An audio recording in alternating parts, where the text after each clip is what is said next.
The Simpsons has a new opening sequence. Harry Shearer talks us through it, plus Family Guy's answer to the question, what is the most unattractive male name in the English language? That's next. But first, time for Countdown's number 2 story, tonight's worst persons in the world of bronze. To Betsy McCaughey, the long-ago New York lieutenant governor, whose error-riddled, apparently never fact-checked op-ed for Bloomberg News precipitated the entire paranoia on the right that the stimulus package was somehow going to wind up dictating who, what, and how doctors could treat. McCaughey's piece was picked up by Limbaugh, Drudge, and Fox, none of whom noted her remarkable conflicts of interest that she was a shill via an outfit called the Hudson Institute for the pharmaceutical industry, which fears even slight increases in government oversight.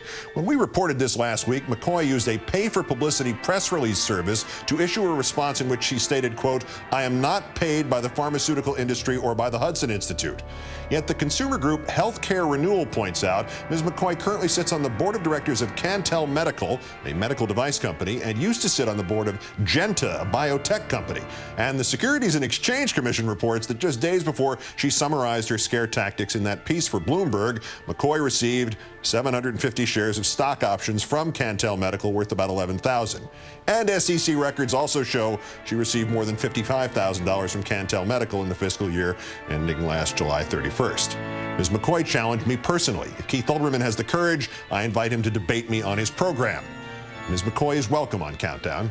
Like every other paid spokesperson trying to shill a product, she is invited to buy commercials on the show. A tie at runner-up from Congressman John Mica of Florida and Don Young of Alaska. Mr. Mica put out a press release trumpeting stimulus money to be spent on railroads. I applaud President Obama's recognition that high-speed rail should be part of America's future. Mr. Young put out one, too, boasting that in the stimulus he had, quote, what a victory for the Alaska Native Contracting Program and other Alaska small business owners in H.R. 1, the American Recovery and Reinvestment Act. Mr. Mica and Mr. Young both voted against that act, the stimulus, and then promptly took part credit for it. Honestly, what is better than hypocrisy? But our winner in yet another all-bash the stim edition, comedian Rush Limbaugh, reduced to inadvertently making a laughingstock of himself to try to make that bill look bad, complaining about its computer format. They've reformatted the bill. They've made it a PDF file when they posted it. Now, for those of you that don't use computers, basically what that means is that it cannot be keyword searched. A PDF file is essentially a picture of a page.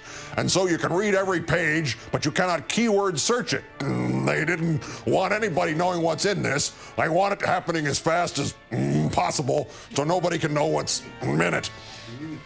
Rush, did you try the binoculars thing, just sort of left of center on every PDF toolbar? You touch it with the mouse, and then it says search across one or more PDF files, and if you click it, it gives you that whole second screen over on the side with the search bar, and you type in a word, it'll give you the list of like all 900 places the word shows up. Or how about Control F? Did you try Control F, Rush? And the little find toolbar then pops up, and you can type in it the word you want, and it'll go right to that word. No?